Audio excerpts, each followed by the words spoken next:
G'day guys, it's Nicki from Perth MX representing Twisted Moto here today at Coastal Park. I'm joined by the MX1 and MX2 2017 state champions. MX2 it's David Birch, MX1 it's Dean Porter. Boys, I started thinking in the lead up to this interview what makes a champion, and champions, it's a title that's sort of bandied around a lot. I mean, even at work when I do something good for a customer, I go, oh, champion. It's not that. We don't want to sort of disregard that. But I've spoken to you both individually over the course of the years of racing, and being a state champion in WA doesn't really seem to carry much weight. I mean, it's great, but we really don't celebrate our champions or our championships. Birchie, you've picked up a championship back in 2011. You've worked your way up through juniors. How do you see a champion, not just yourself because you are a champion, but how do you see a champion? What does a champion represent to you? Everything. That's everything we work for, spend a lot of money during the year, a lot of training, a lot of hard work, and yeah, it's pretty much everything. So it's that pinnacle. And what is the amount of work that has to go in, from your perspective, to get to the top of the heap? Oh, is it sacrifice? Yeah. So no late night parties on Friday and Saturday night? Nah, it's work, ride, train, and go to bed and do it again the next day, pretty much. Now, you're lucky enough that you are able to work for yourself, so you've got that little bit of flexibility, but it's still tough because as a self-employed person, when you're not working, you're not earning the dollars. No, that's it. Yeah, me and Dean are bricklayers, and we obviously have the hardest job out there, so it keeps us fit. I think it helps for racing, and like you said, we're self-employed, so we can leave work early to go riding, so it helps with that. So it's do what we want, really. Is it also difficult to get sponsors on board, given the sort of the climate with WA Motocross and Australian Motocross in particular? Yeah, I reckon the sport's struggling a bit at the moment. Like, I struggled to get some sponsors at the start of the year. I was lucky enough to get Peter Van Dorn to help me out, and if it wasn't him, I wouldn't have won the championship or even raced this year. So yeah, I reckon it's struggling a little bit. You picked up a championship 2011. What has been the difference between 2011 and 2017 as far as what you've seen with racing itself? Is it easier? I don't say easier. I don't know. It's, is it a different level of competition than what it was obviously back in 2011 when you took out the pro lights then? I reckon the level is a lot higher this year from 2011, for sure. Like, all the young kids from juniors have stepped up and made it hard. Me and Josh, we've been rivals for years now, so you know, we're both moving up to 450 next year, so I reckon it's going to continue on into the 450 plus, I reckon.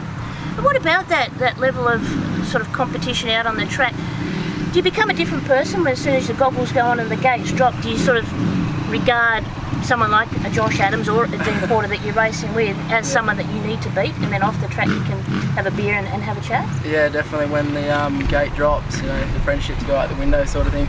As like me and Josh did this year, we I think I sent him off the track a couple of times, and you know, he took some skin off me a couple of times as well. So, but you know, once the racing's all said and done, you know, we leave it on the track and we're good mates. Speaking of good mates, joined by Dean Porter. Dean, you've declared that this 2017 was definitely going to be your last year. What's been working with this guy for a start? Bit of fun? No, it's been hard. Carrying him, my shoulders get sore. Carrying him all day. But no, it's been good. Yeah, we had a good year. Do you guys get to practice together much, as far as out on the track? We do, but to be honest, this year I didn't really train a whole lot on the bike because I was dealing with a couple of injuries that I sort of had to stay off the bike as much as I could. But yeah, we train a bit. Now, you have had an absolutely phenomenal career in motocross. Again, a career that's not really celebrated as, in my opinion, it should be. You've worked your way up through the junior ranks and then into seniors. You had the opportunity to race over in America as well. You've gone overseas, as has Birchie, up into Indonesia and raced. And also, I guess, probably the most fantastic race that I remember seeing is 2008 at Wanneroo, when you took out that round. Has there been big highlights in your career? I mean, how do you sort of put all that together and go, man, that was great, that was good, that was poo, that was good? Yeah. Do you sort of start reflecting now? Now I can, I guess. I've got a nice little trophy room at home and I can have a look in there, but I guess when you're racing, it goes that quick, and you know, like the end of the year, straight away you're getting ready for the next year, so you don't really have time to reflect. Yeah. But looking back now, 2008 was probably the best race for sure, that national rail, and I'd like to get another one of them, but I don't think that's going to happen. But yeah, that was good. And you made, as Birchie has, you've made some massive sacrifices yourself, for you and your wife. But tell us about the a couple of years ago, the backwards and forwards between Perth and the East Coast with the Nationals. Yeah, that was hard. I was lucky enough to have a good sponsor with Very Sweet, and he was paying for my flights, which is a big cost. He also bought a bike that I could leave on the East Coast in my van. But yeah, it's just I'd fly out on a Friday to go to the race on Saturday, like set up, and then race Sunday, fly home either Sunday night or Monday, back to work Tuesday, work probably 3 or 4 days if I can, and then I'm off again, sort of thing. Because we had the state rounds here as well in between, so it's busy and it's hard to balance everything when you're working as well. So it's hard. Especially, as I said, with you guys working for yourselves and the sacrifice with you with family life. Tell us, how have you been able to manage, Charlene's not watching, how have you been able to manage the balance between family life and sort of motocross sport life? Yeah, it's been She's not hard, but well, I'm lucky that she's a good mum, so she can look after Eli. And you, obviously. And me, yeah. But no, it was busy times, but that's been good. He's pretty cruisy, he loves going to the track and stuff, so yeah. A bit of training already starting, you reckon? A little bit of coaching for him? Yeah, we got him on the Strider, he's ready to go. Tell us as well about going over and racing and riding in America. Was that a pinnacle? From my perspective, that would be a pinnacle. Is that how you saw it, or is there still more that you wanted to achieve? No, I would have liked better results, I guess. I managed to score 5 AMA points, which I was stoked with. But yeah, that was like years in the making. Winning Southern Cross helped, because that gave me 10 grand. Yeah. And I saved for probably 5 or 6 years to go and do that. Spent $40,000 of my own money. Yeah. So yeah, it was a big gamble. I didn't go there and make anything, but I didn't plan on that either. I just wanted the experience. Yeah. And I think it helped a lot with my riding, and then just getting to see and race with the best in the world. It was awesome.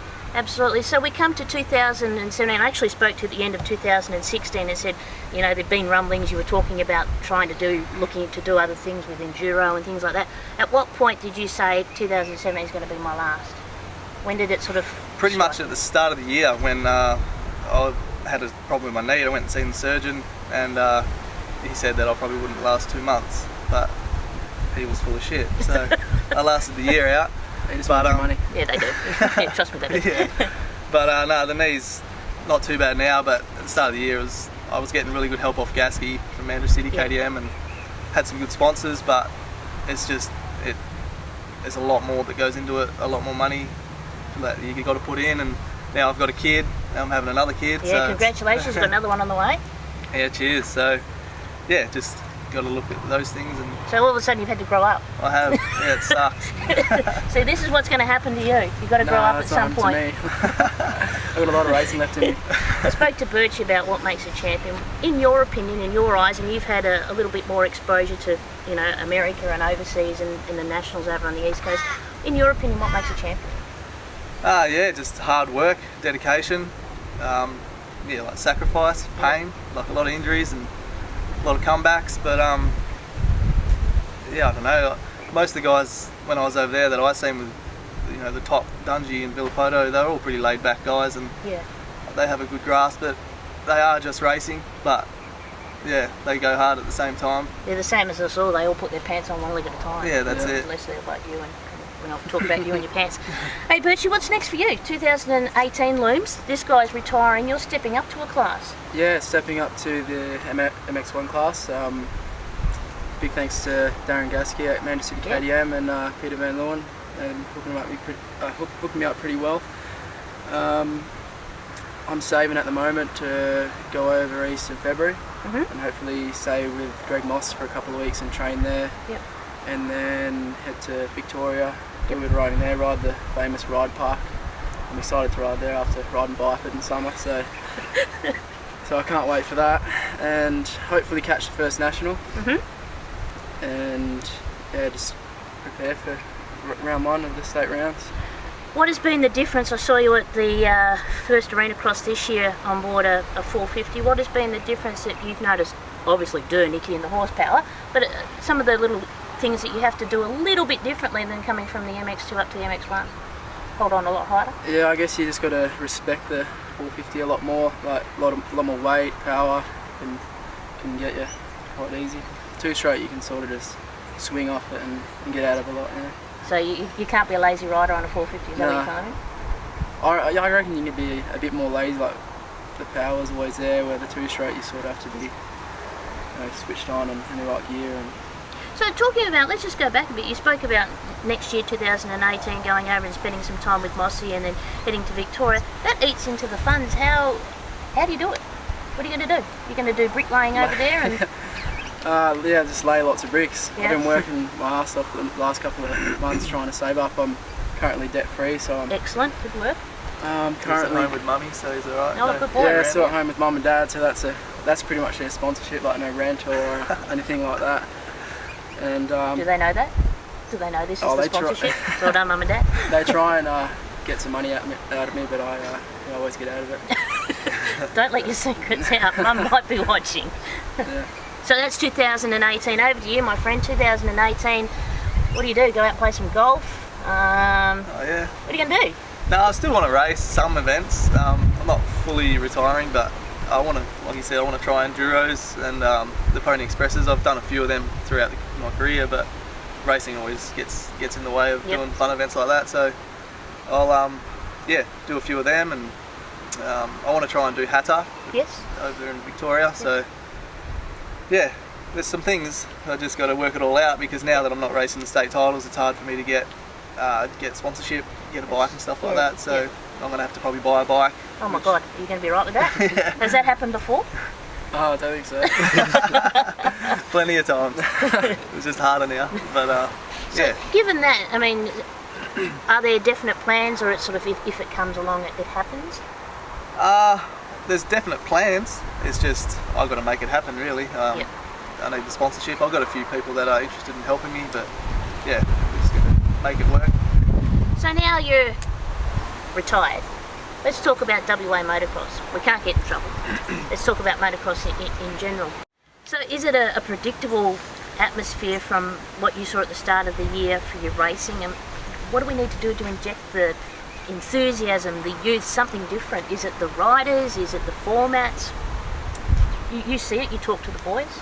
Oh, I don't know. I think it was how they put everyone together, like the where they got rid of like the pro lights, intermediate and clubman. I like how they put it all together. We got a full gate. Yeah. Makes it a bit more exciting for the crowd. But yeah, there was sort of just me and Josh, 1 and 2, and Rikers did come back for the few rounds, but he was sort of on a different level, just from being over east, sort of smoked us a bit. Yeah. But them at Swan class, I reckon the competition in that's a bit more stacked. It's sort of Dean and Irish sort of leading, but through back to like top 5, top 10, you didn't really know who was gonna place. And that's not being disrespectful for the guys that are lining up on the grid. It's just the way that it is, and I do it when I commentate and have a look through. And when you give your preview of the race ahead, you can almost sort of see who's going to finish where. Is that something that you see, and now that you sort of step back a little bit, is it something that you've seen happening with the sport, that it's sort of plateaued out, but it's starting to dip the way that we don't want it to? Yeah, it is. The numbers are getting lower and lower, I guess, every year, but I mean, I don't know what that is. It's so many things it could be, but yeah, just. Do you like the formats? You like the formats the way that the current series is? It is good, but I think for the guys that were the top clubmans and stuff like that, now that they don't get their own championship as such, maybe they won't travel to Kalgoorlie for a race to go and just qualify and maybe finish 20th or something like that. They're not into that. Maybe. I don't know, but that's what I'm thinking. Is it also too perhaps the same old venues, the same tracks, the same? Yeah, could be, yeah. Is it time that we start looking up towards Carnarvon, up towards Broome? That would be cool, and I mean, I don't know if people would want to travel from down here, but maybe that would bring more people up there to race as well. So it's hard. I guess everyone's struggling for money at the moment, so it makes it hard. Yeah. What do you think about the future of the sport? You are the future of the sport. You've got yourself in how old are you now? 25. 25. Yeah, see, you are the future. You're right at your Getting prime. You're right at your prime. You've got young kids coming up that look up to you and admire and respect what you do, and they also want to take some of what you've got and help that go into the future. How do you see the future of the sport, given the current circumstances that we've sort of spoken about? And that's not just here in WA; it's all around Australia. I reckon it's in good hands. Like you look at Regan Duffy and Grothius. Like Grothius in Europe at the moment, and some of the juniors that have just stepped up to seniors this year, like Mitch Outram. I think he got third in the championship. Yeah, absolutely. Yeah. I reckon it's in good hands. It's going to be alright. Going to be alright? Yeah. Are you going to be alright in the MX1 by yourself? You don't have Dizzy to sort of lean on and get you a bit of support on the line or wipe your tears. Are you going to be alright? I think that's the reason why he's retired, because he knew I was coming up. Oh, is this trash talk? Is that why I had to sit in between you guys? There was news that I was getting into the MX1, so yeah, he's like, oh, might as well announce my retirement then. Right, okay, alright. Are you going to look at doing some up north riding as well, up around Kalgoorlie? Because you're a Kalgoorlie boy, Kalgoorlie. Yep. You like that red dirt? Yep. Yeah, I will if I have the funds. Okay. But yeah, I wouldn't mind doing the Newman race, Memorial, and definitely do Kalgoorlie, the Golden Wheel. Yep. And yeah. So who's looking after you for 2017 and hopefully into 2018? Who's helped you out this year to get you an MX2 championship? Definitely Peter Van Leeuwen. If it wasn't him, I definitely wouldn't have been racing. Christmas last year, I was sitting on the end of my bed after a big night out, and I was like, oh, what am I doing? I might as well, get back into racing and do the best I can. So I sort of didn't have any sponsorship till about February, and he put up a Facebook post looking for a rider, so I messaged him straight away, and I think I went down to Bunbury and seen him that weekend, and we got everything organised, and it was sort of a bit of a rush, but it all came together, and yeah, I had a good fast bike by round one, and yeah, it all come into play, so it wasn't him. And Bunbury KDM, they were a big help as well. Yeah. So if you, like Peter Van Leeuwen, put a post up looking for a team, if in a hypothetical world, only in WA though, you could get these 5 riders, who would be your 5 riders to have on the David Birch dream team? What, out of anyone in the world? No, they're just in WA. Oh, You've got to listen to the question, Birchie. I've slowed it down on the Sunday for you. Obviously yourself, because it's your dream team. Yeah. Daniel Pajewski. I reckon he's going to be a good one to look out for next year. He trained real hard, so Mitch Outram for sure. I'll say Josh. Just to be nice? Yeah. Okay. How many is that? It's 4. How many? 4, yeah. Who else? Say Irish, Michael Mann. Michael Mann? Yeah. Alright. What about you, Dizzy? I mean, a dream team for 2018, only from WA. Don't listen to him, his was just slow. I don't know what he was talking about. I'd have to say Irish. He's been my main competitor for the last couple of years, so yeah, him. Radico, he's stepped it up the last probably 2 or 3 years. Every year he's getting stronger and stronger, so I'd say he's going to be one to beat. I'd have to say Josh and Birchie, unfortunately. And probably Mitch Outram, young kid coming up. He's going really well, so. Excellent stuff. And who helped you get another MX1 championship? I say another, but how many have you got? 7. 7. Man. That's an impressive. That's an impressive array of trophies. Who has to dust your trophies? I'll get Charlene to do that. Good work. Right. So 2017, who helped you out? Who helped you get another? Yeah, it was Darren Gaskey from Andrew City KDM. If it wasn't for him, I wouldn't have been racing. He helped us out with the bike, and I actually got that deal for David. So this year, Oh, right. No, that wasn't him. So you're like his pseudo manager. Yeah. You didn't tell me that. But Golden Tyre, they Phil and Dave and Andrew from Cars R Us, or Golden Tyre now. But yeah, they've helped me out for years, and now I'm a dealer with Golden Tyre. It's good.